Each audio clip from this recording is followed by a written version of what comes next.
தந்தை மகன் தூய் ஆவியாரின் பெயராலே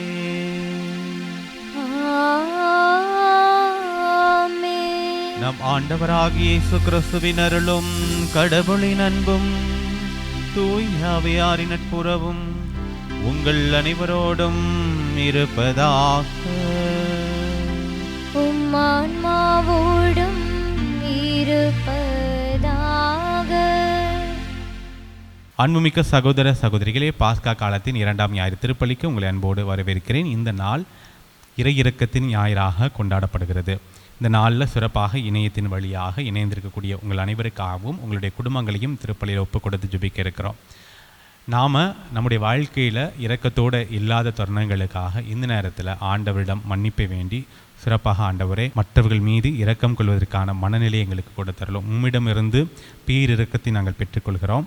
உம்மிடமிருந்து மன்னிப்பை நாங்கள் பெற்றுக்கொள்கிறோம். அந்த இரக்கத்தையும் மன்னிப்பையும் மற்றவர்களுக்கு கொடுக்க மனமில்லாமல் வாழக்கூடிய எங்களை நீர் தொட்டு ஆசீர்வதித்து நாங்களும் அந்த இரக்கத்தை மற்றவர்களுக்கு கொடுக்க வேண்டும் அப்படிங்கிற அந்த உயரிய நோக்கத்திற்காக சிறப்பாக இந்த திருப்பலியில் நாமே நம்மை ஒப்பு கொடுத்து மன்றாடுவோம்.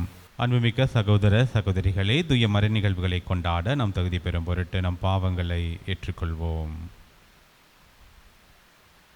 எல்லாம் வல்ல இறைவனிடமும் சகோதர சகோதரிகளே உங்களிடமும் நான் பாவி என்று ஏற்றுக்கொள்கிறேன். ஏனெனில் என் சிந்தனையாலும் சொல்லாலும் செயலாலும் கடமையில் தவறியதாலும் பாவங்கள் பல செய்தேன். என் பாவமே என் பாவமே என் பெரும் பாவமே. ஆகையால் எப்போதும் கனியான புனித மரியாவையும் வானதூதர் புனிதர் அனைவரையும் சகோதர சகோதரிகளே உங்களையும் நம் இறைவனாகிய ஆண்டவரிடம் எனக்காக வேண்டிக் கொள்ள மன்றாடுகின்றேன். எல்லாம் வல்ல இறைவன் நம் மீது இரக்கம் வைத்து நம் பாவங்களை மன்னித்து நம்மை நிலை வாழ்வுக்கு அழைத்து செல்வாராக. ஆமென்.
ஆண்டவராகிய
ஆட்சியில் இருப்பவர் நீரே.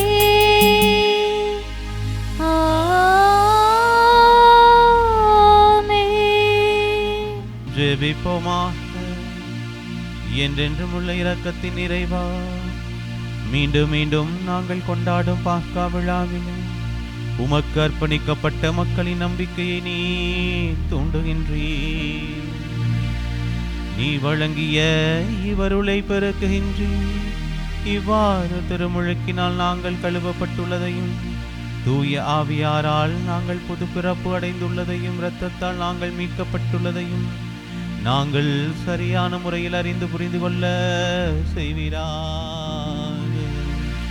உமோடு தூயாவின் ஒன்றிப்பில் இறைவனாய் என்றென்றும் வாழ்ந்து ஆட்சி செய்கின்ற எங்கள் ஆண்டவராகிய இயேசு கிறிஸ்து வழியாக உம்மை மன்றாடுகின்றோம்.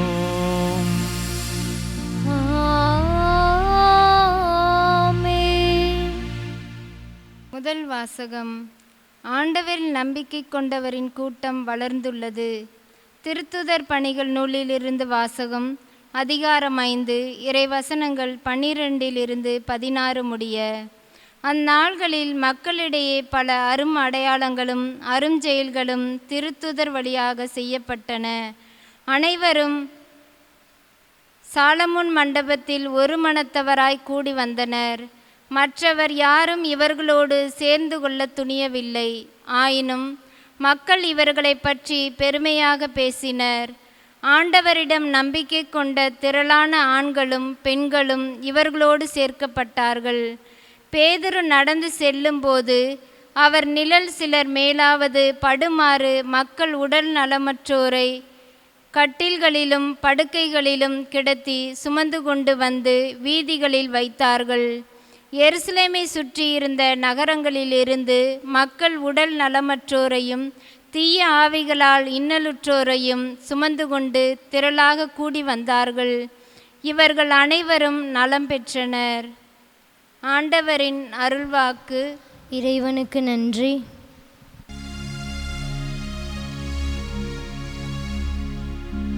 பதிலுரை திருப்பாடல் 118.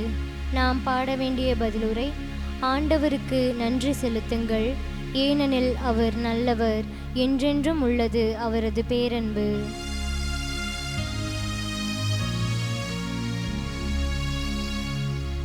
ஆண்டவருக்கு நன்றி செலுத்துங்கள், ஏனெனில் அவர் நல்லவர், என்றென்றும் உள்ளது அவரது பேரன்பு. ஆண்டவருக்கு நன்றி செலுத்துங்கள், ஏனெனில் அவர் நல்லவர், என்றென்றும் உள்ளது அவரது பேரன்பு.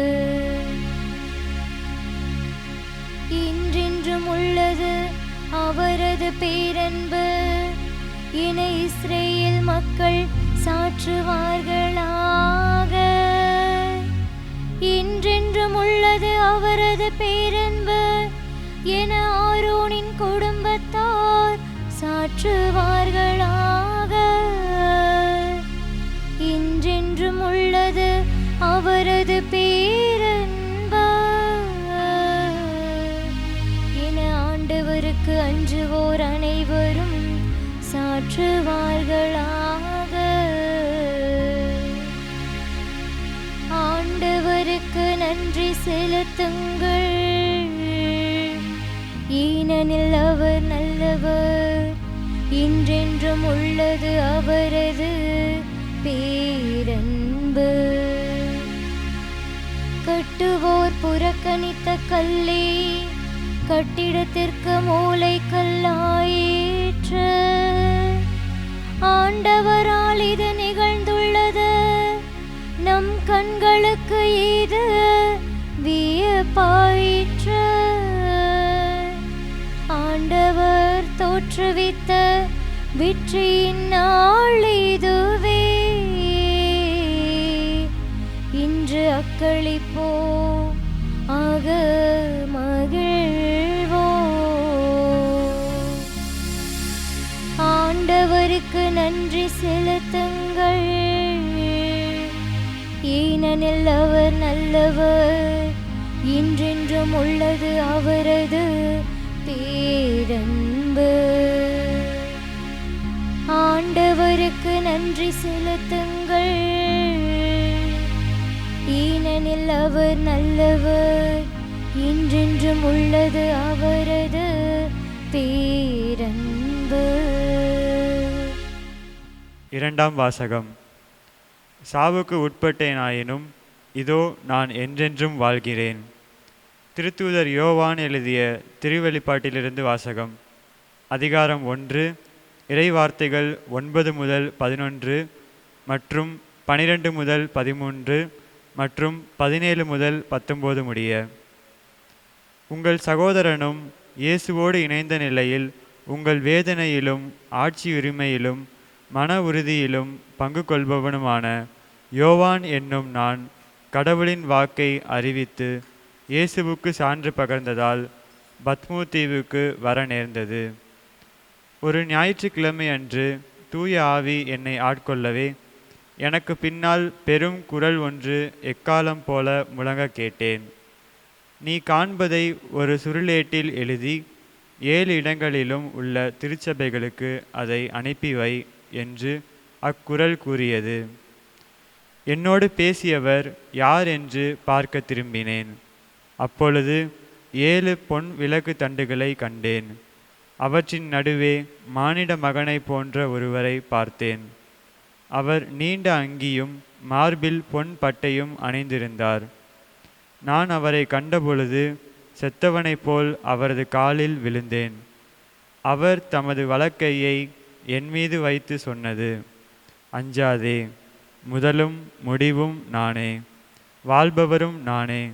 இறந்தேன், ஆயினும் இதோ என்றென்றும் வாழ்கின்றேன். சாவின் மீதும் பாதாளத்தின் மீதும் எனக்கு அதிகாரம் உண்டு. எனவே நீ காண்பவற்றை, அதாவது இப்பொழுது நிகழ்கின்றவற்றையும் இனி நிகழ இருப்பவற்றையும் எழுதிவை. ஆண்டவரின் அருள்வாக்கு. இறைவனுக்கு நன்றி.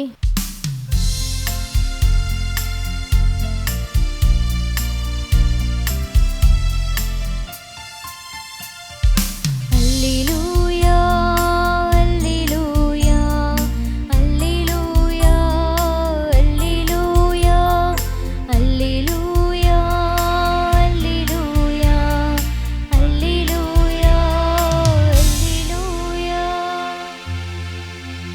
தோமா, என்னை கண்டதால் நீ நம்பினாய்.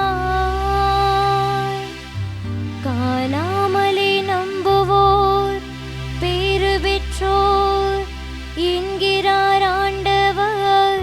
அல்லேலூயா, அல்லேலூயா, அல்லேலூயா, அல்லேலூயா, அல்லேலூயா. ஆண்டவர் உங்களோடு இருப்பாராக. உம்மான்மாவோடும் இருப்பாராக. புனித யோவான் எழுதிய நற்செய்தியிலிருந்து வாசகம். ஆண்டவரே, மாட்சி உமக்கே. யோவான் எழுதிய நற்செய்தி அதிகாரம் 20 இறைவசனங்கள் 19 31 வரை. அன்று வாரத்தின் முதல் நாள், அது மாலை வேளை. யூதர்களுக்கு அஞ்சி சீடர்கள் தாங்கள் இருந்த இடத்தின் கதவுகளை மூடி வைத்திருந்தார்கள்.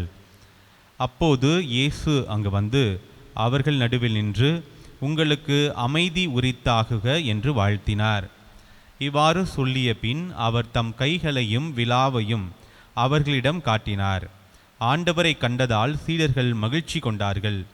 இயேசு மீண்டும் அவர்களை நோக்கி, உங்களுக்கு அமைதி உரித்தாகுக, தந்தை என்னை அனுப்பியது போல நானும் உங்களை அனுப்புகிறேன் என்றார். இதை சொன்ன பின் அவர் அவர்கள் மேல் ஊதி, தூய ஆவியை பெற்றுக்கொள்ளுங்கள்.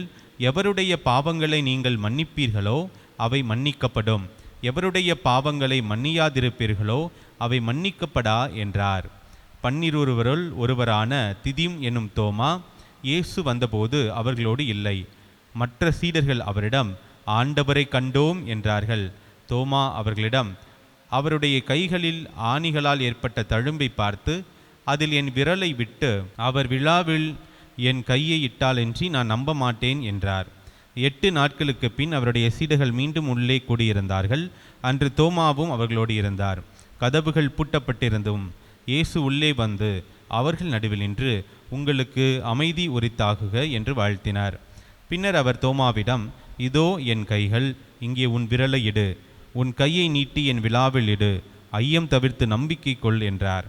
தோமா அவரை பார்த்து, நீரே என் ஆண்டவர், நீரே என் கடவுள் என்றார். இயேசு அவரிடம், நீ என்னை கண்டதால் நம்பினாய், காணாமலே நம்புவோர் பேறு பெற்றோர் என்றார். வேறு பல அரும் அடையாளங்களையும் இயேசு தம் சீடர்கள் முன்னிலையில் செய்தார். அவையெல்லாம் இந்நூலில் எழுதப்படவில்லை. இயேசுவே இறைமகனாகிய மெசியா என நீங்கள் நம்புவதற்காகவும் நம்பி அவர் பெயரால் வாழ்வு பெறுவதற்காகவுமே இந்நூலில் உள்ளவை எழுதப்பெற்றுள்ளன. ஆண்டவரின் அருள்வாக்கு. கிறிஸ்துவே உமக்கு புகழ். கிறிஸ்து இயேசுவுக்குள் பிரியமான அன்புமிக்க சகோதர சகோதரிகளே, இத்திருப்பலி வழியாக மீண்டும் உங்களை சந்திப்பதில் பெருமகிழ்ச்சி. நம்முடைய திருச்சபை கட்டளைகளுக்குள்ள மிக முக்கியமான ஒன்று என்ன அப்படின்னு சொன்னால், கடன் திருநாட்களிலும் ஞாயிற்றுக்கிழமைகளிலும் நம்ம தவறாமல் திருப்பலி பார்க்கணும் அப்படிங்கிறது தான். இன்றைக்கி நீங்கள் எல்லாருமே ஆலயத்திற்கு சென்று திருப்பலி பார்க்கணும் அப்படிங்கிறது எங்களுடைய ஆசை. போக முடியாதவர்கள் இணையத்தின் வழியாக இந்த திருப்பலியில் இணைந்திருப்பீங்க. உங்களை அத்தனை பேருக்கும் எங்களுடைய மனமார்ந்த நன்றி. மற்றவர்களுக்கும் இந்த திருப்பலி நீங்கள் கொடுக்கலாம். ஏன் அப்படின்னு சொன்னால், இதில் இருக்கக்கூடிய இறை வார்த்தையை அவங்க கேட்டு அதில் பயன்பெறணும். அதனால் ஏற்கனவே ஒரு சில பேர் அலைபேசியில் தொடர்பு கொண்டு வாழ்த்தினீர்கள். ஃபாதர் தினந்தோறும் திருப்பலி மகிழ்ச்சியாக இருக்குது, தொடர்ந்து நீங்கள் திருப்பலி கொடுங்க, சப்போர்ட் பண்ணுறோம் அப்படின்னு சொல்லி. ஆகவே நீங்கள் பார்த்துட்ருக்க அத்தனை பேரும் இதை மற்றவர்களுக்கு ஷேர் செய்யணும் அப்படின்னு சொல்லி ஆசைப்படுகிறோம். இன்றைக்கி நம்முடைய பிள்ளைகளை பார்த்தீங்க அப்படின்னு சொன்னால், இன்றைக்கி தோமையார் எந்த அளவுக்கு சீடர்களுடைய அந்த குழுவிலிருந்து தன்னை பிரித்து கொள்கிற தோமையார் நம்பிக்கை கொள்ளாமல் ஆண்டவரை நான் நேரில் பார்த்து என் வீரர்களை அவருடைய காயங்களை விடணும்னு சொல்லி இருந்தார். பார்த்தீங்களா, இன்றைக்கி நாம் திருச்சபையிலேருந்து நாம் நம்மளையே டிட்டாச் பண்ணிக்கும் பொழுது நாம் கடவுளுடைய ஆசீர்வாதத்தை அவர் தோமையார் கடைசியில் இறுதியில் ஆண்டவரை பார்த்து அந்த பேறுபலனை அடைந்து விசுவாச அறிக்கையை அங்கே விட்டுறதை பார்க்குறோம். என்ன சொல்ற, நீரே என் ஆண்டவர், நீரே என் கடவுள் அப்படின்னு சொல்கிறார். நாம் இந்த திருச்சபையிலிருந்து நம்மளை பிரித்து கொள்ளும் பொழுது கண்டிப்பாக நம்மள்ட்ட இருக்கக்கூடிய நம்பிக்கையும் விசுவாசமும் கொஞ்சம் கொஞ்சமாக குறைஞ்சு போயிடும். நம்முடைய பிள்ளைகள் இன்றைக்கி அந்த சூழ்நிலையில் தான் இருக்கிறாங்க. அதிகப்படியாக மொபைல் ஃபோன், இன்டர்நெட் அப்படின்னு சொல்லி மூழ்கி இருக்கிறாங்க. இன்றைக்கி போதாத குறைக்கு ஏஐ வந்துருச்சு. ஸோ நம்ம முழுமையாக டெக்னாலஜிக்குள்ளே மூழ்கி கிடக்கிறோம். ஆண்டவரை விட்டு பிரிந்து விடுகிறோம். இன்றைக்கி நம்மை தேடி வந்த ஆண்டவர் அப்படின்னு சொல்லி நாம் பெருமைப்பட்டு கொள்கிறோம். நாம் தேடி போன ஆண்டவரை விட நம்மை தேடி வந்த ஆண்டவராக, இவரை ஒருத்தரை தவிர்த்து நான் வேறு யாருமே தேடி வந்த கடவுளாக இல்லை அப்படிங்கிறதுல நம்ம பெருமை கொள்கிறோம். ஆனால் நம்மை தேடி வந்த கடவுளை நாம் தேடி போகிறோமா அப்படின்னு சொல்லி நம்ம சிந்தித்து பார்க்கிறோம். சிறப்பாக இந்த நாளில் நம்ம இறையிறக்கத்தின் ஞாயிறாக கொண்டாடி மகிழ்ந்து கொண்டிருக்கிறோம். காரணம், புனிதர் அருட்சகோதரி ஃபாஸ்டினா அவர்களுடைய வாழ்க்கையில் நம்ம ஆண்டவர் இயேசு கிறிஸ்து இறையிறக்கத்தின் ஆண்டவராக தன்னை வெளிப்படுத்துகிறார். 2000ஆவது ஆண்டிலிருந்து மறைந்த திருத்தந்தை 2ஆம் அருள் சின்னப்பர் பாஸ்கா காலத்தினுடைய இந்த 2ஆம் ஞாயிறை இறையிறக்கத்தின் ஞாயிறாக கொண்டாட அழைப்பு விடுக்கிறார். குறிப்பாக இந்த காலகட்டத்தில் இறையிறக்கத்தின் ஞாயிறை கொண்டாடுவதற்கான காரணம் என்ன அப்படின்னு சொன்னால், ஆண்டவர் இயேசு கிறிஸ்து நமக்காக பாடுபட்டு சிலுவையில் மரித்து உயிர்த்த இந்த காலகட்டம், பாஸ்கா காலகட்டம் அவருடைய இரக்கத்தினுடைய மிகப்பெரிய அடையாளமாக இருக்கிறது. ஆக அவருடைய இரக்கத்தை பெற்றுக்கொண்ட நாம் எந்த அளவிற்கு அந்த இரக்கத்தை நம்முடைய சகோதர சகோதரிகளுக்கு கொடுக்கிறோம், இந்த படைப்பின் மீது நாம் எந்த அளவுக்கு இரக்கத்தோடு இருக்கிறோம் அப்படின்னு சொல்லி நாம் சிந்திச்சு பார்க்கணும். தொடக்கத்தில் நான் முன்னிலையில் சொன்னது போல் நாம் இரக்கத்தோடு இல்லாத தருணங்களுக்காக மன்னிப்பு கேட்போம் அப்படின்னு சொன்னார். இன்றைக்கி நிறையா கிறிஸ்தவர்கள் இரக்கத்தோடு இல்லாத சூழ்நிலையை பார்க்கும் பொழுது உண்மையிலே வேதனையாக இருக்கிறது. நான் அருட்சகோதரராக இருக்கும் பொழுது ஒரு பங்கில் வீடு சந்தித்து அவர்களுக்கு பிளெஸ்ஸிங்ஸ் கொடுக்க போன போது, அப்போ அந்த வீட்டை ப்ளஸ் பண்ண சொன்னாங்க. நான் சுற்றி ப்ளஸ் பண்ணிட்டே போகும்பொழுது பின்னாடி ஒரு கார் ஷெட் இருந்தது. பின்னாடி போய் இப்படி சைடில் போகும்போது ஒரு கார் ஷெட்டு, அங்கே ஒரு அம்மா, வயதான அம்மா கட்டிலில் படுக்க வச்சுருந்தாங்க. நான் கேட்டேன் ஏன் இங்கே இருக்கிறாங்க அப்படின்னு சொல்லி. அந்த வீட்டு தலைவருடைய அம்மா அவங்க படுத்து படுக்கையே ஆகிட்டாங்க. அவங்க படுக்கையிலே அந்த கழிவுகள்லாம் போகிறனால அவங்கள வீட்டுக்குள்ளே வச்சா நாரும் அப்படின்னு சொல்லி பின்புறம் வச்சுருக்கிறாங்க பெத்த தாயை. இது உண்மையிலே எனக்கு பயங்கர வேதனையாக இருந்தது. ஒரு குழந்தை போல் நாம் குழந்தையாக இருக்கும் பொழுது எந்த அளவுக்கு தாய் தந்தையர் நமக்காக தியாகம் செய்து நம்மை பார்த்து கொள்கிறார்கள். நமக்காக எல்லாத்தையும் அவங்க தியாகம் செய்கிறாங்க. நமக்கு இல்லாட்டியும் பரவாயில்ல, நம்மளுடைய பிள்ளைகளுக்காக வேணும் அப்படின்னு சொல்லி அவர்கள் நம்மை அன்போடு பாசத்தோடும் வளர்த்தெடுக்கிறார்களே. ஆனால் நாம் அவங்க வயதான பிறகு அவர்களையும் குழந்தையாக பாவித்து நாம் அவங்கள இன்றைக்கி நாம் பார்த்து கொள்ள தவறுவதனால இன்றைக்கி வந்து நிறைய முதியோர் இல்லங்கள் வந்து இருப்பதை நாம் பார்க்குறோம். இந்த நிகழ்வு உண்மையிலேயே பாதிக்கக்கூடிய நிகழ்வாக இருந்தது. இதுபோல் பல நிகழ்வுகள் நம்முடைய கிறிஸ்தவ குடும்பங்களில், கிறிஸ்தவ நிறுவனங்களில் இரக்கமின்மையோடு நடந்து கொள்கிற சம்பவங்கள் வந்து அதிகப்படியாகவே இருக்கிறது. இன்னொரு சம்பவம், கிறிஸ்தவ நிறுவனம், கிறிஸ்தவ மருத்துவமனை. அங்கே ஒரு ஏழை குடும்பத்தை சார்ந்து ஒரு குழந்தை என்ன பண்ணிடுது அப்படின்னு சொன்னால், குழம்புல வந்து தவறி விழுந்துருது. தீக்காயங்களோடு தூக்கிட்டு வராங்க.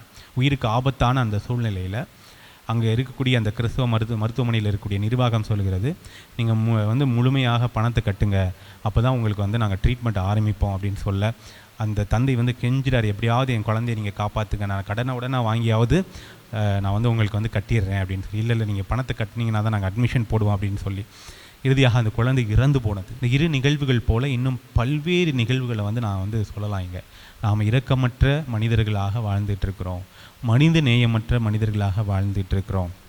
அப்படியாக வாழும் பொழுது ஆண்டவர் இயேசு கிறிஸ்து தன்னை இரக்கத்தின் ஆண்டவராக வெளிப்படுத்துவதை அனுபவிக்கக்கூடிய எந்த தகுதியும் நமக்கு இல்லாமல் போகிறது. அதை கொண்டாடக்கூடிய எந்த தகுதியும் நமக்கு இல்லாமல் போகிறது. அன்பிற்குரியவர்களே, நாம் அவருடைய உண்மையான பிள்ளைகளாக இருக்கிறோம் அப்படின்னு சொன்னால், உண்மையான சீடர்களாக இருக்கிறோம் அப்படின்னு சொன்னால், இரக்கத்தோடு வாழ பழகிக்குவோம். அதுதான் இந்த நாளில் நாம் இரக்கத்தின் ஞாயிறை கொண்டாடுவதற்கு முழு அர்த்தம் சேர்ப்பதாக இருக்கும். அன்பிற்குரியவர்களே, இன்றைய வாசகங்களை நம்ம பார்க்கும் பொழுது, இன்றைய முதல் வாசகத்தில் திருத்தூதர்கள் அரும் அடையாளங்களை செய்ய ஆரம்பிக்கிறாங்க. மக்கள் அதிகப்படியாக நம்பிக்கையோடு கிறிஸ்தவ சமயத்துக்குள்ளே வந்து சேர்ற அந்த நிகழ்வை நம்ம பார்க்குறோம். கடந்த புதன்கிழமை கூட யாரெல்லாம் அரும் அடையாளங்களை செய்ய முடியும் அப்படின்னு சொல்லி நாம் சிந்தித்தோம். அதில் நம்பிக்கை இருந்துச்சு அப்படின்னு சொன்னால் நீங்களும் செய்யலாம், நானும் செய்யலாம் அப்படின்னு சொல்லி ஒரு மறையுரை சிந்தனையில் நம்ம சிந்தித்தோம். அது பார்க்காதவங்க போய் பாருங்கள். அது ஒரே வசனத்தில் நம்ம சொல்லணும் அப்படின்னு சொன்னால், யோவான் நற்செய்தி 14:12 ஆண்டவரே சொல்கிறாரு, நான் செய்யும் செயல்களை என்னிடம் நம்பிக்கை கொள்பவரும் செய்வார், ஏன் அவற்றை விட பெரியவற்றையும் செய்வார் அப்படின்னு சொல்கிறார். ஒரு வார்த்தையில் முடிச்சுட்டு போயிட்டார், நீங்களும் செய்யலாம், நானும் செய்யலாம் அப்படின்னு சொல்லி. அன்பிற்குரியவர்களே, அரும் அடையாளங்களை யார் செய்ய முடியும் அப்படின்னு சொல்லி நம்ம பார்க்குறோம். அந்த அரும் அடையாளங்களால் யார் பயன்பெற முடியும் அப்படின்னு நம்ம சிந்திச்சு பார்க்கும்போது, அதுக்கு நமக்கு மிக முக்கியமாக தேவையானது இருக்கிறது வந்து நம்பிக்கை தான். ஒய் இருதயராஜ் அப்படின்னு சொல்லிட்டு எங்களுடைய மறை மாவட்டத்தில் மறைந்துட்டார் அந்த தந்தை. அவர் அதிகமாக வந்து நகைச்சுவாக நிறைய உண்மையான கருத்துக்கள் வந்து ரொம்ப அற்புதமாக சொல்வார் நமக்கு. அவர் சொல்லுவார், ஒருத்தர் வந்து சைக்கிளில் வந்து ஒரு அங்காடிக்கு போகும்போது அதை வந்து பூட்டாமல் வெளியில் நிற்க வச்சுட்டு உள்ளுக்க போய் ஜாமான்லாம் வாங்கிட்டு வந்து வெளியில் வந்து பார்க்குறான், சைக்கிள் தொலைஞ்சு போகலை. பூட்டாமல் வச்சுட்டு போன சைக்கிள் வந்து தொலைஞ்சு போகலை. அப்போ வந்து அவனுக்கு உண்மையிலே பயங்கர மகிழ்ச்சி ஆயிடுச்சு. உடனே என்ன பண்ணுறான், டக்குன்னு கடவுள்கிட்ட போயிட்டு நன்றி சொல்கிறதுக்காக ஒரு கோயிலுக்கு போயிட்டு, கோயிலில் வந்து என்ன பண்ணுறான், வெளியில் சைக்கிளை நிப்பாட்டிட்டு பூட்டிட்டு உள்ளுக்கு போயிட்டு, ஆண்டவரே நன்றி ஆண்டவரே, என் சைக்கிளை காப்பாற்றினதுக்கு, நான் பூட்டாமல் வச்சுட்டு போனேன், தொலைஞ்சு போகல அப்படின்னு சொல்லிட்டு அவன் வேண்டிட்டு வெளில வந்து பார்க்குறான், சைக்கிள் காணா போச்சு. அப்போ அவர் ரொம்ப அருமையாக சொல்லுவார், அவன் கடவுள் மீது நம்பிக்கை வைத்து சைக்கிளை பூட்டாமல் கடைக்குள்ளே போனால், திரும்பி வந்து பார்க்கும்போது சைக்கிள் இருந்துச்சு. கோயிலுக்கு போகும்போது கடவுள் மீது நம்பிக்கை இல்லாமல் பூட்டின் மீது நம்பிக்கை வச்சு பூட்டிட்டு போனால் அங்கே சைக்கிள் காணா போச்சு அப்படின்னு சொல்லி நகைச்சுவையாக சொல்லுவார் அவர். ஆக நமக்கு நம்பிக்கை வந்து ரொம்ப முக்கியமான ஒன்று. நாம் வந்து இன்றைக்கி நம்பிக்கையை பற்றி நிறையா பேசுகிறோம். நம்ம வந்து உண்மையிலே நம்புகிறோம், கடவுள் நம்புகிறோம், நிறைய நேரங்களில் நம்ம வார்த்தையில் வந்து நம்புகிறோம் அப்படின்னு சொல்கிறோம். அது எந்த அளவுக்கு ஆழமாக நம்முடைய செயல்களில் வெளிப்படுது அப்படின்னு சொல்லி நாம் வந்து யோசித்து பார்க்கணும். அதுக்கு ரொம்ப ஒரு உதாரணத்தை அவர் சொல்லுவார். ஒருத்தன் திடீர்னு ஒரு ஊருக்குள்ளே வந்தான், ஊரோட நடுப்புறத்தில் வந்து 2 கம்பியை ஊன்னா, 2 கம்பியை ஊனி அது நடுவில் ஒரு கயிற்றை கட்டிட்டு மக்கள் எல்லாம் அழைச்சான், நான் வந்து சர்க்கஸ் பண்ண போகிறேன் வாங்க அப்படின்னு சொல்லி எல்லாம் வந்தாங்க. அப்போ அந்த மக்களை பார்த்து கேட்டான், நான் இந்த கயிற்றில் வந்து நடக்க போகிறேன், ஒரு சைக்கிளை தூக்கிட்டு நடக்க போகிறேன், நான் நடக்க முடியும், நீங்கள் நம்புறீங்களா அப்படின்னு சொல்லி கேட்குறான். அவங்க சொல்கிறாங்க நம்புகிறோம் அப்படின்னு சொல்கிறாங்க. உடனே என்ன பண்ணுறான், சைக்கிளை தூக்கிட்டு அவன் நடந்துடுறான். இப்போ இந்த கயிற்றில் என்னால் ஒரு குழந்தையை தூக்கிட்டு நடக்க முடியும் அப்படின்னு சொல்லி நம்புறீங்களா அப்படின்னு சொல்லி கேட்குறான். அவங்க நம்புகிறோம் அப்படின்னு சொல்கிறாங்க. அப்போ யாராவது ஒரு குழந்தையை தாங்களே அப்படின்னு சொல்லி கேட்கும்பொழுது யாருமே குழந்தையை கொடுக்கறதுக்கு முன் வரல. ஏன் அப்படின்னு சொன்னால், அவன் குழந்தையை கீழே போட்டுட்டா என்ன பண்ணுறது அப்படின்னு சொல்லிட்டு, அவன் மீது வார்த்தையில் ஓகே அவன் செய்ய முடியும் அப்படின்னு சொல்லி நம்ம அறிவு சார்ந்து யோசிக்கிறோம். அவன் திறமையானவன் தான், அவனால் கயிற்றில் நடக்க முடியும் அப்படின்னு சொல்லி அறிவு சார்ந்த யோசிக்கிற நாம், எண்ணத்தில் இருக்கிற நமக்கு மனதளவுக்கு வரும் பொழுது நம்ம மறுத்து விடுகிறோம். அன்பிற்குரியவர்களே, நிறையா நேரம் நம்ம அறிவின் அடிப்படையில் வந்து நாம் நம்முடைய நம்பிக்கையை அறிக்கையிட்டு கொண்டு இருக்கிறோம். ஆனால் நம்முடைய மனதின் அடிப்படையில், இதயத்தின் ஆழத்திலிருந்து நம்ம எந்த அளவிற்கு ஆண்டவர் மீது நம்பிக்கை வைத்திருக்கிறோம் அப்படின்னு சொல்லி நம்ம சிந்திச்சு பார்க்கணும். நமது நம்பிக்கையின் அடிப்படையில் தான் நம்ம வந்து நிறைய விஷயங்களை பெற்றுக்கொள்ளும் அப்படின்னு நான் அடிக்கடி சொல்லுவேன். கேட்குற எல்லாருமே பெற்றுக்கொள்கிறார்களா? கண்டிப்பாக கிடையாது. நமக்கு எதன் அடிப்படையில் நம்ம பெற்றுக்கொள்கிறோம் அப்படின்னு சொன்னால், அது வந்து நம்பிக்கையின் அடிப்படையில் தான் நம்ம பெற்றுக்கொள்கிறோம். நீங்கள் வந்து 12 ஆண்டுகளாக இரத்தப்போக்கினால் அவதி பெற்ற அந்த பெண்மணி ஆண்டவருடைய விளிம்பை தொட்டால் நான் குணமடைவேன் அப்படிங்கிற நம்பிக்கையோடு அவங்க கூட்டத்தில் போயிட்டு அவரை தொட பார்க்குறாங்க. இப்போது கூட்டத்தை வந்து பயங்கரமான கூட்டம், இயேசு கிறிஸ்து வந்து நிறைய பேர் வந்து அவங்க வந்து மோதுறாங்க, அவர் மேலே மோதுறாங்க. ஆனால் இந்த பெண்மணி தொட்ட உடனேயே அவர் அங்கேயே நிற்கிறாரு. நின்று திரும்பி பார்த்து என்னை யாரோ தொட்டாங்க அப்படின்னு சொல்லி சொல்கிறார். அப்போ சீடர்கள் வந்து சிரிக்கிறாங்க, எப்பா என்னப்பா இவ்வளோ பெரிய கூட்டம், இந்த கூட்டத்தில் எவ்வளோ பெரிய எல்லாருமே நெருக்கிக்கிட்டு இருக்காங்க, அப்படிங்கும்போது நீ எப்படி ஒரு ஆள் தொட்டான் அப்படின்னு சொல்லி நீ கேட்கும்பொழுது அவர் சொல்கிறார், என்னிடமிருந்து வல்லமை வெளிப்பட்டது அப்படின்னு சொல்கிறார் ஆண்டவர் இயேசு கிறிஸ்து. அத்தனை பேர் தொட்டாலும் யாருக்கு வல்லமை வெளிப்பட்டது? அந்த பெண்மணி, நம்பிக்கையால் நிறைந்த அந்த பெண்மணி தொடும்பொழுது தான் அந்த வந்து வல்லமை வெளிப்பட்டதை நம்ம பார்க்குறோம். ஆக நாம் நம்பிக்கையோடு கேட்கும் பொழுது தான் நாம் பெற்றுக்கொள்கிறோம் அப்படிங்கிறதுல எந்தவித சந்தேகமும் இருக்க முடியாது. அந்த நம்பிக்கையை வந்து யாரிடமிருந்து நம்ம வந்து பெற்றுக்கொள்ள முடியும்? யார் நமக்கு நம்முடைய வாழ்க்கையில் அந்த நம்பிக்கையை யார் நிறைவு செய்வது? அது நம்ம ஆண்டவர் இயேசு கிறிஸ்து. அவர் தான் அந்த நம்பிக்கையினுடைய தொடக்கமாகவும் இருக்கிறார், அவர் தான் அந்த நம்பிக்கையினுடைய நிறைவாகவும் இருக்கிறார். அவரின்றி நமக்குள்ள நம்ம நம்பிக்கை வந்து ஆழப்படுவது அப்படிங்கிறது வந்து சாத்தியமற்ற ஒரு காரியமாக இருக்கிறது. அதைத்தான் எபிரேயருக்கு எழுதிய திருமுகம் 12:2-3 நாம் வாசிக்கிறோம். நம்பிக்கையை தொடங்கி வழி நடத்துபவரும் அதை நிறைவு செய்பவருமான இயேசுவின் மீது கண்களை பதிய வைப்போம். இப்போது நமக்குள்ள நம்பிக்கை ஆழப்படணும், அசைக்க முடியாத ஒரு நம்பிக்கையை நாம் பெற்றுக்கொள்ளணும் அப்படின்னு சொன்னால் அதை தொடங்கி வைப்பவரும் அதை நிறைவு செய்பவரும் அதை வழி நடத்துபவரும் நம்ம ஆண்டவர் இயேசு கிறிஸ்து தான். ஆக நாம் அவர் மீது கண்களை பதிய வைக்கணும். ஆண்டவர் இயேசு கிறிஸ்துவை நாம் முழுமையாக நம்பி அவரை ஏற்றுக்கொள்ளும்போது அவர் நம் உள்ளத்தில் வரும்பொழுது இந்த நம்பிக்கை நமக்கு ஆழப்படுகிறது அப்படிங்கிறத ரொம்ப அருமையாக வந்து எபிரேயருக்கு எழுதிய திருமுகத்தில் நம்ம வாசிக்கிறோம். அந்த நம்பிக்கை எப்படிப்பட்ட நம்பிக்கையாக இருக்கணும் அப்படின்னு சொல்லிட்டு கலாத்தியருக்கு எழுதிய திருமுகம் 5:6 நம்ம வாசிக்கிறோம். அன்பின் வழியாய் செயலாற்றும் நம்பிக்கை ஒன்றை இன்றியமையாதது. ஆக அந்த நம்பிக்கை எப்படிப்பட்ட நம்பிக்கையாக இருக்கணும்? அன்பின் வழியாய் செயலாற்றக்கூடிய ஒரு நம்பிக்கையாக இருக்கணும். அந்த அன்பு எப்படி இருக்கணும்? அது 1 யோவான் 3:18 நம்ம வாசிக்கிறோம். நாம் சொல்லிலும் பேச்சிலும் அல்ல, செயலில் உண்மையான அன்பை விளங்க செய்வோமாக.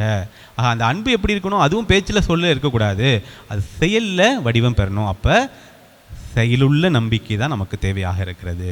அந்த செயலுள்ள நம்பிக்கை தான் இந்த அரும் அடையாளங்கள் நமக்கு பயனுள்ளதாக மாற்றக்கூடிய ஒரு நம்பிக்கையாக இருக்கிறது. நமக்கு நம்முடைய வாழ்க்கையில் அதிசயங்கள் நடக்கணும்னா இந்த செயலுள்ள நம்பிக்கை இருக்கணும். அதுதான் யாக்கோப்பு ரொம்ப சிம்பிளாக சொல்லிடுவார் 2:20 செயலற்ற நம்பிக்கை பயனற்றது அப்படின்னு சொல்லிடுவார். ஆக என்னுடைய வாழ்க்கையில் அரும் அடையாளங்கள் நடக்கணும் அப்படின்னு சொன்னால் எனக்கு நம்பிக்கை தேவைப்படுகிறது.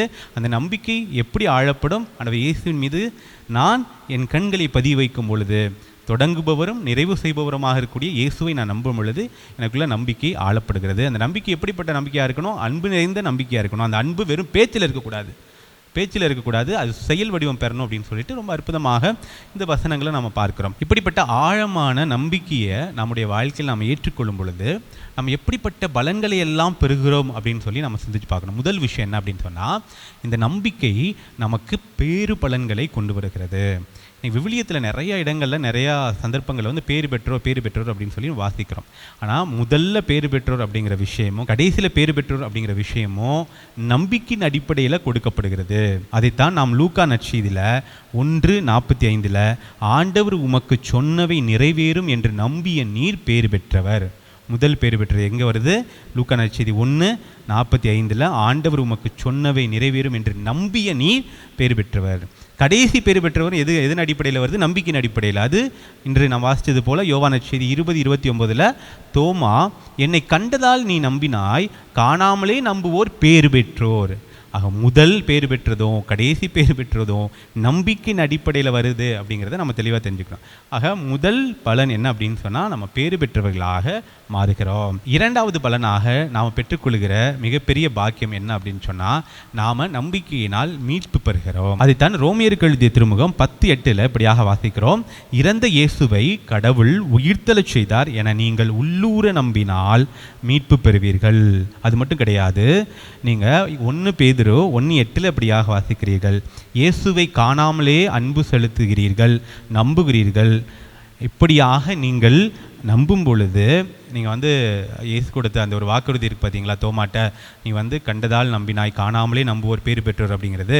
இங்கே பேதுரு சொல்கிறாரு, நீங்கள் வந்து பார்க்காமையே நம்புறீங்க, அன்பு செலுத்துறீங்க. அப்படி நீங்கள் அன்பு செலுத்தும் பொழுது உங்களுக்கு சொல்லன்னா ஒப்பற்ற மகிழ்ச்சி கிடைக்கிறது.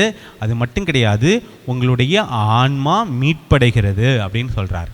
ஆக நாம் இந்த ஆழமான நம்பிக்கையில் வாழும் பொழுது நாம் முதல் விஷயம் பேறு பெற்றவர்களாக ஆகிறோம். ரெண்டாவது விஷயம் கடவுளிடமிருந்து மீட்பை பெற்றுக்கொள்கிறோம். நம்பிக்கையினால் நாம் பெற்றுக்கொள்கிற மூன்றாவது பேறு பலன் என்ன அப்படின்னு சொன்னால், நாம் உலகை வெல்லக்கூடிய துணிவை பெற்றுக்கொள்கிறோம். தீயோனை வெல்லக்கூடிய துணிவை பெற்றுக்கொள்கிறோம். சாத்தானை வெல்லக்கூடிய அந்த துணிவை பெற்றுக்கொள்கிறோம். இன்றைக்கி நான் தொடக்கத்திலே சொன்னது போல் இன்றைக்கி உலக மாயைக்குள்ளே சிக்கொண்டு இருக்கிறோம்.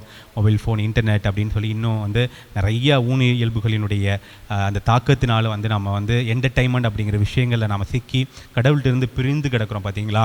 இதை வெல்லக்கூடிய ஒரு சக்தி நமக்கு எங்கே கிடைக்கும் அப்படின்னு சொன்னால், நம்ம இப்படிப்பட்ட ஒரு ஆழமான நம்பிக்கைக்குள்ளே நம்ம வரும்பொழுது நாம் இப்படிப்பட்ட சாத்தானை, இந்த தீயோனை வெல்லக்கூடிய ஆற்றலை பெறுகிறோம். அதைத்தான் யோவான் எழுதிய திருமுகத்தில் 1 யோவான் 5:4 இப்படியாக நாம் வாசிக்கிறோம். நம்பிக்கையினால் உலகை வெல்வீர்கள் அப்படின்னு சொல்லி நம்ம யோவான் எழுதிய திருமுகத்தில் நம்ம இப்படியாக வாசிக்கிறோம். அது மட்டும் கிடையாது, எபேசியருக்கு எழுதிய திருமுகம் 6:16 இப்படியாக வாசிக்கிறோம். என் நிலையிலும் நம்பிக்கை என்னும் கேடயத்தை பிடித்து கொள்ளுங்கள், அதை கொண்டு தீயோனின் தீக்கணைகளை எல்லாம் அணைத்து விட முடியும் அப்படின்னு சொல்லி எபேசியருக்கு எழுதிய திருமுகத்தில் நம்ம வாசிக்கிறோம். அப்படியாக நாம் நம்பிக்கையில் ஆளப்படும் பொழுது சாத்தானை வெற்றி கொள்கிறோம். இந்த உலகை வெல்லக்கூடிய அந்த ஆசீர்வாதத்தை, அந்த பேறுபலனை நாம் பெற்றுக்கொள்கிறோம். 4வது பேறுபலனாக நாம் நம்பிக்கையில் ஆளப்படும் பொழுது எவ்வித வெட்கத்திற்கும் அவமானத்திற்கும் உள்ளாக மாட்டோம். அதைத்தான் ரோமியருக்கு எழுதிய திருமுகம் 10வது அதிகாரத்தில் இப்படியாக வாசிக்கிறோம்.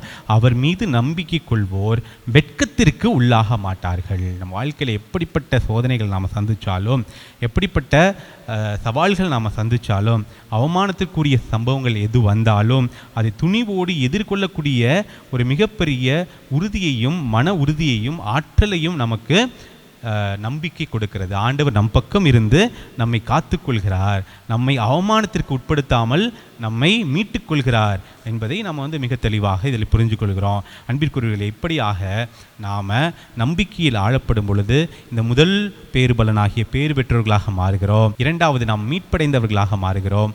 3வது, நாம் தீயோனை வெல்லக்கூடிய ஆற்றலை பெறுகிறோம். 4வது, எவ்வித வெட்கத்திற்கும் உள்ளாகாமல் இருக்கிறோம். அன்பிற்குரியவர்களே, புனித பவுல் கலாத்தியர்கள் இந்த திருமுகத்தில் அப்படியாக சொல்கிறார் 5:5, நாம் தூய ஆவியின் துணையால் நம்பிக்கையின் வழியாய் இறைவனுக்கு ஏற்புடையவர் ஆக்கப்படுவோம் என்னும் எதிர்நோக்கு நிறைவேறும் என ஆவலோடு காத்திருக்கிறோம். நம்மள்ட்ட அந்த காத்திருப்பு இருக்கிறதா? நாம் ஆண்டவரை நாம் ஏற்றுக்கொள்ளக்கூடிய திறந்த மனதோடு நாம் வாழ்கிறோமா? தூய ஆவியுடைய துணையோடு வாழ நாம் நம்முடைய வாழ்வை அந்த அளவுக்கு மாற்றிக்கொள்கிறோமா? சிந்தித்து பார்க்கணும். அந்த நம்பிக்கையில் நம்ம ஆழப்படணும் அப்படின்னு சொன்னால், தூய ஆவியினுடைய துணையோடு ஆண்டவரை நான் எனக்குள்ளே ஏற்றுக்கொள்ளும் பொழுது, ஆண்டவரில் என்னுடைய கண்களை பதிவைக்கும் பொழுது ஆண்டவரினுடைய நம்பிக்கையை ஆழப்படுத்துகிறார். அந்த நம்பிக்கை நான் பேறு பெற்றவனாக, என்னை மீட்டுக்கொள்ளக்கூடிய ஒரு நம்பிக்கையாக, நான் மற்றவர்கள் முன்னால் வெட்கமுறாமல் என்னை காத்துக்கொள்ளுகிற ஒரு நம்பிக்கையாக, இந்த உலகத்தை, இந்த சாத்தானை, இந்த தீயோனை வெல்லக்கூடிய சக்தி உள்ள ஒரு நம்பிக்கையாக நான் இந்த நம்பிக்கையில் ஆழப்படும் பொழுது ஆண்டவர் என்னை ஆசீர்படுத்துகிறார், என் வாழ்வில் அருள் அடையாளங்களை செய்கிறார் என்கிற அந்த சிந்தனையோடு சிறப்பாக தொடர்ந்து நம்முடைய விசுவாசத்தை அறிக்கையிடுவோம்.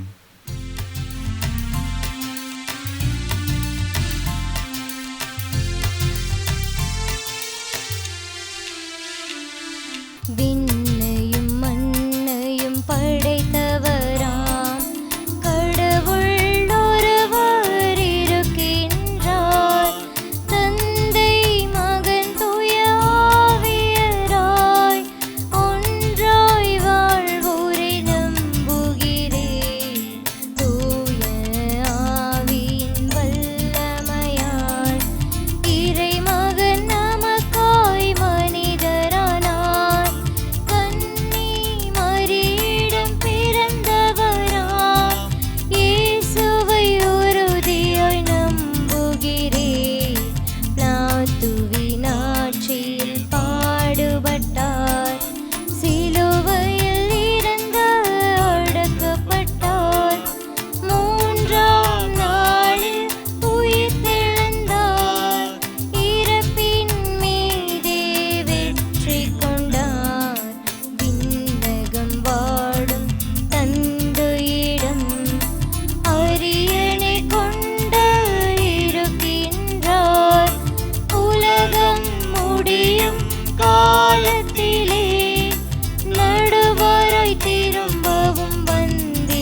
அன்புமிக்க சகோதர சகோதரிகளே, என்னுடையதும் உங்களுடையதுமான இப்பலி எல்லாம் வல்ல தந்தையாகி இறைவனை கேட்டதாகும்படி மன்றாடுங்கள்.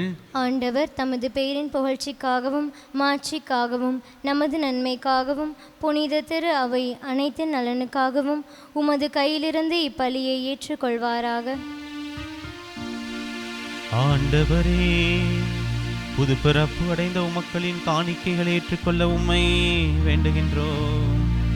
அதனால் உமது பெயரை அறிக்கையிடுவதாலும் திருமுழுக்கினாலும் புதுப்பிக்க பெற்ற இவர்கள் என்றென்றும் உள்ள பேற்றினை பெற்றுக்கொள்வார்களாக. எங்கள் ஆண்டவராகிய இயேசு கிறிஸ்து வழியாக உம்மை மன்றாடுகின்றோம்.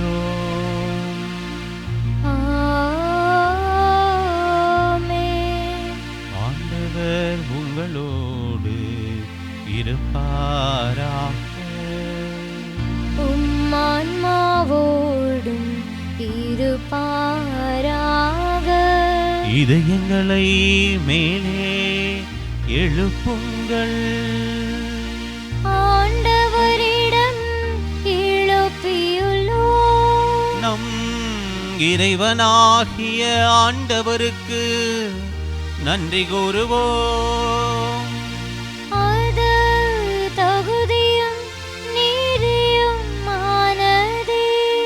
ஆண்டவரே, எக்காலத்திலும் உம்மை புகழ்ந்துரைப்பதும் எல்லாவற்றுக்கும் மேலாக எங்கள் பாஸ்காவாகிய கிறிஸ்து பலியான இச்சிறப்பான காலத்தில் உம்மை இன்னும் மிகுதியாக வாழ்த்தி போற்றுவதும் மெய்யாகவே தகுதியும் நீதியுமாகும். எங்கள் கடமையும் மீட்புக்குரிய செயலுமாகும். ஏனெனில் உலகின் பாவங்களை போக்கும் மெய்யான செம்மறியவரே, எங்கள் சாவை தமது சாவால் அளித்தவரும் தமது உயிர்ப்பினால் எங்கள் வாழ்வை புதுப்பித்தவரும் அவரே. ஆகவே பாஸ்கா மகிழ்ச்சி பொங்க அனைத்துலகின் மாந்தர் அனைவரும் மக்களிக்கின்றனர். அவ்வாறே ஆற்றல் மிக்கோரும் அதிகாரம் கொண்ட தூதர்கள் உமது மாட்சியை புகழ்ந்து முடிவின்றி பாடுவதாவது: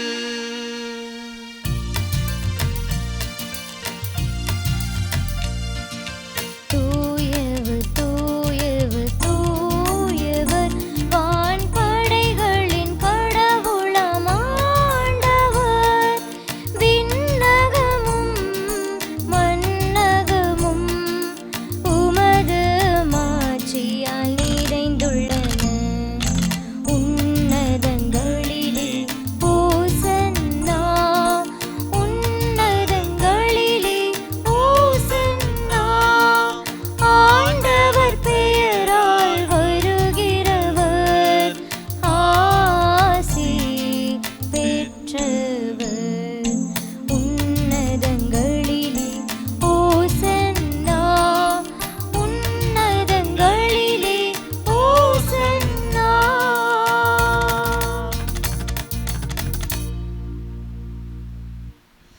ஆண்டவரே, நீர்மையாகவே தூயவர், தூய்மையினத்துக்கும் ஊற்று. ஆகவே உம்முடைய ஆவியை பொழிந்து காணிக்கைகளை தூய்மைப்படுத்த உம்மை வேண்டுகிறோம். இவ்வாறு எங்கள் ஆண்டவர் இயேசு கிறிஸ்துவின் உடலும் இரத்தமுமாக எங்களுக்கு இவை மாறுவனவாக. அவர் பாடுபட உளம் கனிந்து தம்மை கையளித்த போது அப்பத்தை எடுத்து நன்றி செலுத்தி அதை பிட்டு தம் சீடர்களுக்கு அளித்து அவர் கூறியதாவது: அனைவரும் இதிலிருந்து பெற்று உண்ணுங்கள், ஏனெனில் இது உங்களுக்காக கையளிக்கப்படும் என் உடல்.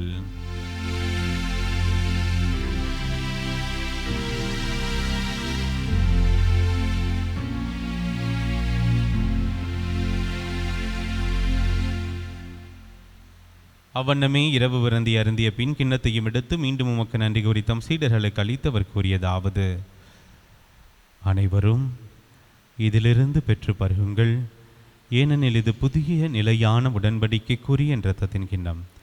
இது பாவ மன்னிப்புக்கென்று உங்களுக்காகவும் பலருக்காகவும் சிந்தப்படும். இதை என் நினைவாகச் செய்யுங்கள்.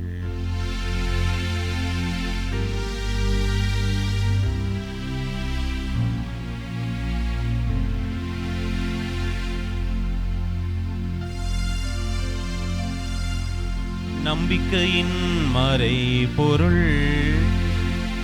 ஆண்டவரே, நீர் வருமளவும் உமது இறப்பினை அறிக்கையிடுகின்றோ, உமது உயிர்ப்பினையும் எடுத்துரைக்கின்றோ. ஆகவே ஆண்டவரே, நாங்கள் கிறிஸ்துவின் இறப்பினையும் உயிர்ப்பினையும் நினைவு கூர்ந்து வாழ்வு தரும் அப்பத்தையும் மீட்பளிக்கும் கிண்ணத்தையும் ஒப்புக் கொடுக்கின்றோம். உம் திருமணன்று மக்கூழியம் புரிய தகுந்தவர்கள் என எங்களை ஏற்றுக்கொண்டீர். எனவே உமக்கு நன்றி செலுத்துகின்றோம். மேலும் கிறிஸ்துவின் உடலிலும் இரத்தத்திலும் பங்குள்ளும் எங்களை தூய ஆவியார் ஒன்று சேர்க்க வேண்டுமென உம்மை தாழ்மையுடன் மன்றாடுகின்றோம். ஆண்டவரே, உலகெங்கும் பரவிருக்கும் ஒரு திரு அவையை நினைவு கூர்ந்தருளும். சிறப்பாக எங்கள் ஆயர் மேதகு ஆரோக்கியராஜ் எல்லா திருநிலையினராகிய அனைவரோடும் முது திரு அவை அன்பில் நிறைவு பெறச் செய்தருளும். உயிர்த்தலும் எதிர்நோக்குடன் துயிலுள்ளும் எங்கள் சகோதர சகோதரிகளையும் இறந்தோர் அனைவரையும் இரக்கத்துடன் நினைவு கூர்ந்து முது திருமுக ஒளியினுள் ஏற்றருளும். எங்கள் அனைவர் மீதும் இரக்கமாயிரும். கடவுளின் கன்னித்தாயான புனித மரியா, அவருடைய கணவரான புனித யோசேப்பு, புனித திருத்தூதர்கள் இவ்வுலகிலும் உகந்தவராய் இருந்தோராகிய புனிதர் அனைவருடனும் நாங்கள் நிலை வாழ்வில் பங்குள்ளும் தகுதி பெற்று உம் திருமகன் இயேசு கிறிஸ்து வழியாக உம்மை புகழ்ந்தேத்த வரமருள உம்மை மன்றாடுகின்றோம்.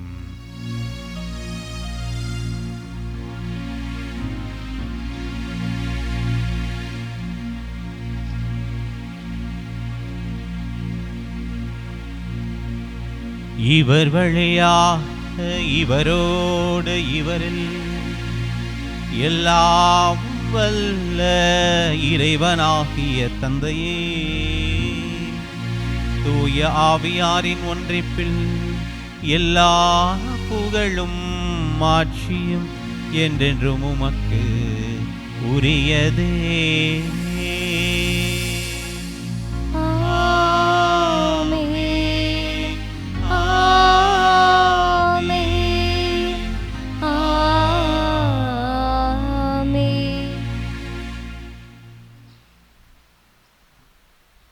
மீட்பரின் கட்டளையால் கற்பிக்கப்பட்டு இறை படிப்பினையால் பயிற்சி பெற்று நாம் துணிந்து பாடுவோம். விண்ணுலகில் இருக்கின்ற எங்கள் தந்தையே, உமது பெயர் தூயது என போற்ற பெருக, உமது ஆட்சி வருக, உமது திருவுளம் விண்ணுலகில் நிறைவேறுவது போல மண்ணுலகிலும் நிறைவேறுக. எங்கள் அன்றாட உணவை இன்று எங்களுக்கு தாரும். எங்களுக்கு எதிராக குற்றம் செய்வோரே நாங்கள் மன்னிப்பது போல எங்கள் குற்றங்களை மன்னியும். எங்களை சோதனைக்கு உட்படுத்தாதேயும், தீமையிலிருந்து எங்களை விடுவித்தருளும். ஆண்டவரே, தீமை அனைத்திலிருந்தும் எங்களை விடுவித்து எங்கள் வாழ்நாளில் அமைதியை கனிவுடன் அருளும் மன்றாடுகின்றோம். முதிரக்கத்தின் உதவியால் நாங்கள் பாவத்திலிருந்து எப்போதும் விடுதலை பெற்று யாதொரு கலக்கமுமின்றி நலமாயிருப்போமாக. நாங்கள் எதிர்நோக்கியிருக்கும் பேரின்பத்துக்காகவும் எம் மீட்பராகிய இயேசு கிறிஸ்துவின் வருகைக்காகவும் காத்திருக்கின்றோம். ஏனெனில் ஆட்சியும் வல்லமையும் மாட்சியும் என்றென்றும் உமதே. ஆண்டவரே இயேசு கிறிஸ்துவே, அமைதியை உங்களுக்கு விட்டுச் செல்கின்றேன், என் அமைதியையே உங்களுக்கு அளிக்கின்றேன் என்றும் திருத்தூதர்களுக்கு மொழிந்தீரே. எங்கள் பாவங்களை பாராமல் முது திரு அவை நம்பிக்கையை கண்ணோக்கி முது திருவுளத்திற்கு ஏற்பதற்கு அமைதியும் ஒற்றுமையும் அளித்திருள்வீராக. என்றென்றும் வாழ்ந்து ஆட்சி செய்கிறவர் நீரே. ஆமீன். ஆண்டவருடைய அமைதி உங்கள் அனைவரோடும் என்றும் இருப்பதாக, உம் ஆன்மாவோடும் இருப்பதாக. அன்பிற்குரியவர்களே, இன்றைய நற்செய்தியில் 3 முறை ஆண்டவர் இயேசு கிறிஸ்து அவர்களுக்கு உங்களுக்கு அமைதி உரித்தாக என்று வாழ்த்துகிறார்.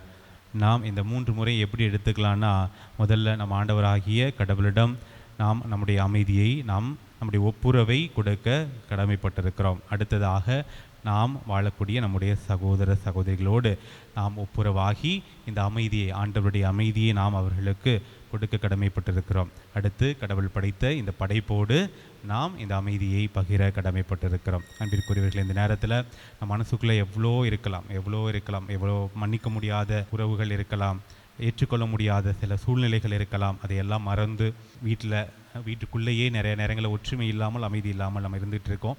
இந்த நேரத்தில் கடவுள் நம்மை அமைதியோடு ஒற்றுமையோடு வாழ அழைத்திருக்கிறார். அவருடைய பிரசன்னம் நம்ம வீட்டில் இருக்கணும் அப்படின்னா நாம் ஒருவருக்கொருவர் சமாதானத்தோடு வாழ கடமைப்பட்டிருக்கோம். அந்த நேரத்தில் மகிழ்ச்சியோடு ஆண்டவர் கொடுத்த சமாதானத்தை நாம் பகிர்ந்து கொள்வோம். சமாதானம்.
ஆண்டவரே இயேசு கிறிஸ்துவின் உட்கொள்ளும் திருவள்ளும் திறத்தும் ஈத்திற்கும் தன்னைக்குள்ளாக்கும் பரிவிளக்கத்தை மனதுக்குண்டலுக்கும் பாதுகாப்பு நலமளிக்கும் வருமந்தாவும் இருப்பனவாக. இதோ இறைவனின் செம்மறி, இவரே உலகின் பாவங்களை போக்குபவர்.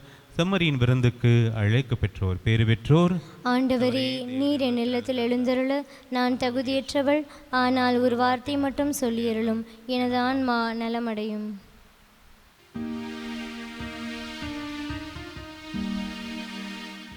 ஆசை திருவிருந்துக்கான மன்றாட்டு. ஆண்டவரே, நீர் என் இல்லத்தில் எழுந்தருள நான் தகுதியற்றவன், ஆனால் ஒரு வார்த்தை மட்டும் சொல்லியருளும் என்று நூற்றுவர் தலைவன் செபித்தது போல நாங்களும் இப்போது உம் திருப்பாதம் பணிந்து வேண்டுகிறோம். இனிய இயேசுவே, நாங்கள் தகுதியற்றவர்களாயிருந்தாலும் எங்கள் தகுதியின்மையை பாராமல் நீர் எங்கள் உள்ளங்களை எழுந்து வாரும். உம் அன்பிலும் அருளிலும் நாங்கள் நிலைத்திருக்க எம்முள் எழுந்து வாரும். நன்மை செய்வதில் ஆர்வமுள்ளவர்களாய் தீமைகள் அனைத்திலிருந்தும் விடுதலை பெற்றவர்களாய் வாழவும் எங்களை வழிநடத்தவாரும். எல்லா நலன்களாலும் வளங்களாலும் எங்களை நிரப்பவாரும். ஆமேன். கிறிஸ்து இயேசுவுக்குள் பிரியமான அன்புமிக்க சகோதர சகோதரிகளே, எபேசியருக்கு எழுதிய திருமுகம் 3:20 அப்படியாக வாசிக்கிறோம்.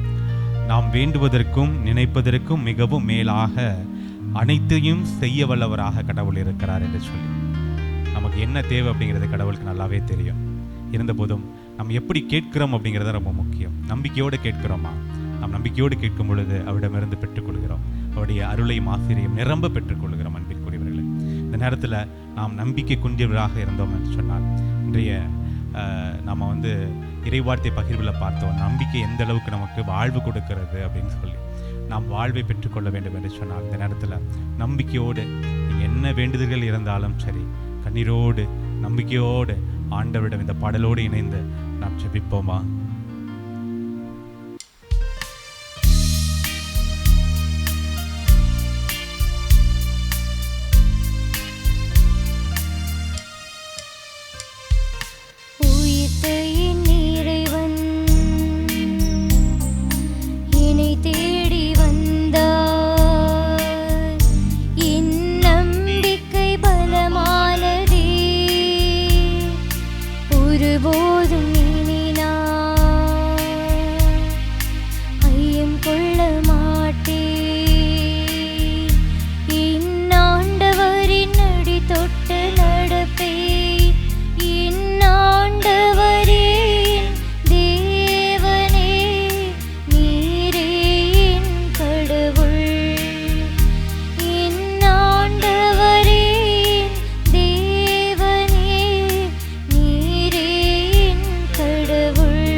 தோமா, நீரே என் கடவுள், நீரே என் ஆண்டவர் என்று அழைத்தாரே. இந்த நேரத்தில் பல்வேறு தேவைகளுக்காக ஜெபித்துக் கொண்டிருக்கிற நீங்கள் கைகளை உயர்த்தி வேண்டுங்கள்.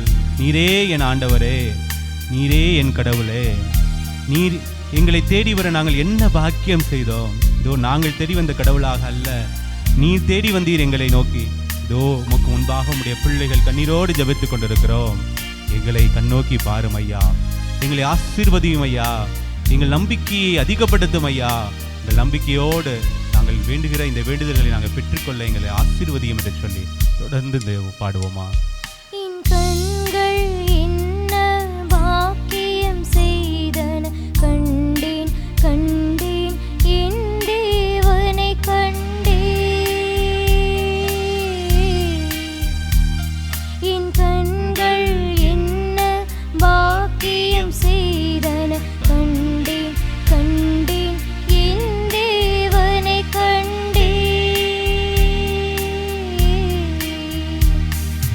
காய தழும்பினை தொட்டு பார்த்தேன், விரல்களை அங்கு இட்டு பார்த்தேன். காய தழும்பினை தொட்டு பார்த்தேன், என் விரல்களை அங்கு இட்டு பார்த்தேன். நம்பினேன் நம்பினேன் என் ஆண்டவரை நம்பினேன்.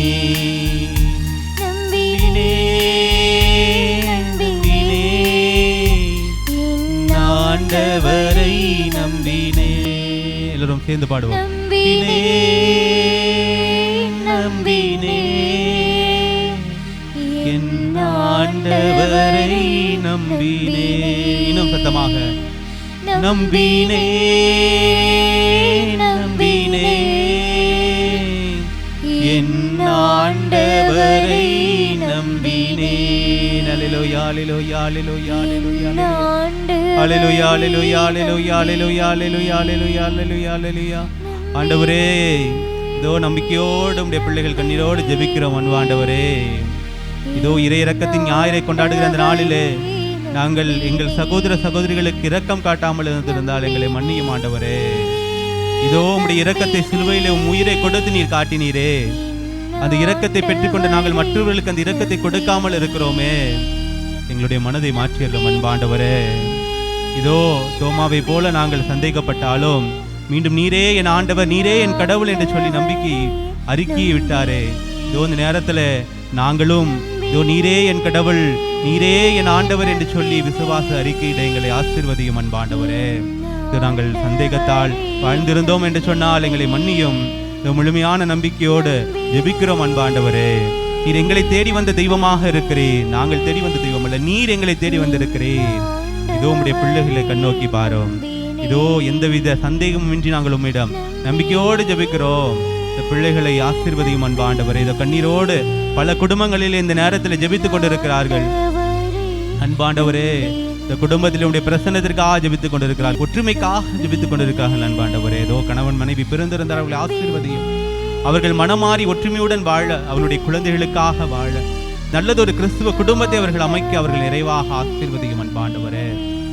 இதோ வயதானவர்கள் உடனோயினால் அவதிப்பட்டுக் கொண்டிருக்கிறார்கள், அவர்களை ஆசீர்வதியும். அவர்களுடைய வேதனையில் இருந்து அவர்களை விடுவித்தருளும் அன்பாண்டவரே. இன்னும் பலர் மனவேதனையால் அவதிப்பட்டுக் கொண்டிருக்கிறார்கள் குடும்பங்களிலே. மற்றவர்கள் ஒதுக்குகிறார்கள், புறந்தள்ளுகிறார்கள், அவர்களை மனிதனாக கூட மதிக்காமல் இருக்கிறார்கள். அன்பிற்குரியவர்களே, அவர்களுக்காக சிறப்பாக ஜெபிக்கிறோம். அவர்களுக்கு நீரே தாயாக தந்தையாக இருந்து ஆசீர்வதியும். சிறு பிள்ளைகளுக்காக நாங்கள் ஜெபிக்கிறோம். இன்னும் இந்த காலத்திலே பல பிள்ளைகள் உம்மை விட்டு பிரிந்து இந்த உலகத்தினுடைய ஆசைக்குள்ளே சிக்குண்டு கிடக்கிறார்கள். அவர்கள் மீண்டுமாக உன்னை தேடி வர நாங்கள் ஜெபிக்கிறோம். நீர் அவர்களை தேடி வந்திருக்கிறீர். ஆனால் அதை உணர்ந்து கொள்ளாத அந்த சின்ன பிள்ளைகள் உண்மை தேடி வரணும். அதற்காக நாங்கள் சிறப்பாக ஜெபிக்கிறோம் அன்பாண்டவரே. இந்த திருமணமாகாத பிள்ளைகளுக்காக ஜெபிக்கிறோம். அவர்களை ஆசீர்வதியும். விரைவில் அவர்களுக்கு நல்லதொரு திருமணம் நடக்க அவர்களை ஆசீர்வதியும். இந்த குழந்தை வரத்திற்காக ஜெபித்துக் கொண்டிருக்கக்கூடிய அத்தனை பேருக்காக ஜெபிக்கிறோம் அன்பாண்டவரே. அவர்களுக்கு நீரே குழந்தையாக பிறந்து அவர்களை ஆசீர்வதித்தருளது நல்ல ஜெபிக்கிறோம் அன்பாண்டவரே. இதோ பொருளாதாரத்திலே பின்தங்கிய நிலையில் ஏழைகளாக எளியவர்களாக வாழ்ந்து கொண்டிருக்கிறீர்களா ஜெபிக்கிறோம். இதோ பொருளாதாரத்தினால் தங்களுடைய வாழ்வை இழந்து தங்களுடைய குழந்தைகளுக்கு தேவையானதை வாங்கி கொடுக்க முடியாமல் கஷ்டப்பட்டு கொண்டிருக்கக்கூடிய பெற்றோர்களுக்காக ஜெபிக்கிறோம். அவருடைய வாழ்வை நீ உயர்த்தியறலும் அன்பு ஆண்டவரே. அவர்களுக்கு நல்லதொரு வழியை காட்டியறலும் அன்பு ஆண்டவரே. இதோ இது போல பல பல தேவைகளுக்காக ஜெபித்துக் கொண்டிருக்கக்கூடிய அத்தனை பிள்ளைகளையும் பாதகம் பிடித்து ஜெபிக்கிறோம். அவர்களுடைய வேண்டுதல் இந்த நேரத்திலே நடக்க வேண்டும் ஐயா. அவருடைய இல்லத்திலே புதுமைகள் நடக்க வேண்டும் ஐயா. அதிசயங்களை அற்புதங்களை நீ கொடுத்தரலும் அன்பு ஆண்டவரே. அதை பெற்றுக்கொண்ட நாங்கள் அனைவரும் ஒருமித்த குரலில் நீரே என் ஆண்டவர், நீரே என் கடவுள் என்று ஜெபிக்க எங்கள் அத்தனை பேரையும் ஆசீர்வதிக்க வேண்டும் என்று சொல்லி எங்கள் ஆண்டவராக இயேசு கிறிஸ்து வழியாக நம்மை கெஞ்சி மன்றாடுகின்றோம். ஆமென், ஆமென்.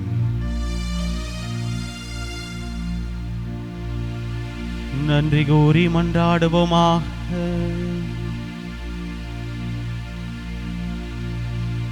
எல்லாம் வல்ல இறைவா, பாஸ்கார் அடையாளத்தை நாங்கள் பெற்றுக்கொண்டுள்ளோம். அதனால் அதன் ஆற்றல் எங்களுடைய உள்ளங்களில் தொடர்ந்து நிலைத்திருக்க செய்வீராக. எங்கள் ஆண்டவராகிய இயேசு கிறிஸ்து வழியாக உம்மை மன்றாடுகின்றோம்.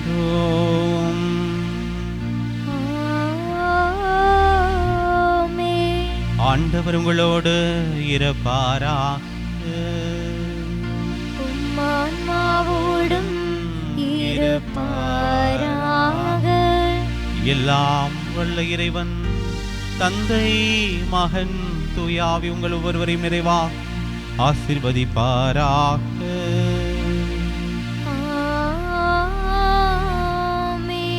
நம்பிக்கையுடனும் இரக்கத்துடனும் வாழ சென்று வாருங்கள். திருப்பலி நிறைவேறிற்று. அல்லேலூயா, அல்லேலூயா. இறைவனுக்கு நன்றி. அல்லேலூயா, அல்லேலூயா.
தந்தை, மகன், தூய ஆவியாரின் பெயராலே ஆமீன்.